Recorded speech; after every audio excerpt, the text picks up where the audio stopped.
रामकृष्ण हरी मंडळी, आपल्या या भक्तिमय वातावरणात मराठी भक्ती या यूट्यूब चॅनेलमध्ये आपले मनापासून स्वागत आहे। शंख हा अत्यंत पवित्र मानला आहे। त्याला लक्ष्मीचा भाऊ असे म्हटले जाते। शंखाची पूजा व नाद करणाऱ्यास लक्ष्मी प्रसन्न होते असे म्हणतात। शंख वाजवणे कौशल्याचे काम आहे। शंख वाजवताना तोंड व श्वसनेंद्रियास पुष्कळ व्यायाम घडतो।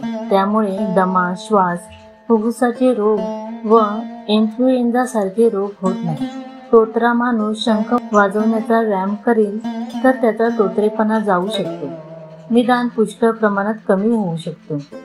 शंख हे रणवाद्यही आहे। शंखाचा आकार ठेवणे व फुंकण्याची शक्ती व कौशल्य याने लढाईच्या गर्दीतही वीराची ओळख पटत असे।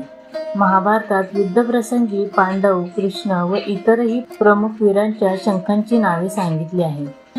पांचजन्य हा श्रीकृष्णाचा शंख, अर्जुनाचा देवदत्त, भीमाचा पौंड्र, अनंत विजय हा धर्माचा, नकुलचा सुघोष, सहदेवचा मणिपुष्पक इत्यादी नावांची यादी दिली आहे।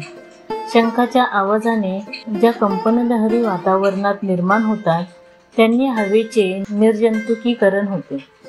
पूजेमध्ये शंखनाद करणे म्हणजे त्या देवतेचा जय जयकार करणे असे मानतात, म्हणून पूजेमध्ये शंखनाद करतात। शंख समुद्रातून निर्माण होतो, म्हणून पूजेत ठेवलेल्या शंखात पाणी भरून ठेवतात। या पाण्यात सुगंधी द्रव्य व गंधही टाकतात, त्यामुळे हे जल सुवासिक व औषधी बनते। पूजेनंतर हे शंखदेवाचे पाणी प्रसाद म्हणून शिंपडले जाते, कारण इतक्या लोकांना एका शंखातील पाणी तीर्थ म्हणून देणे शक्य होत नाही। शंख हा समुद्री पाण्याने बनलेला आहे।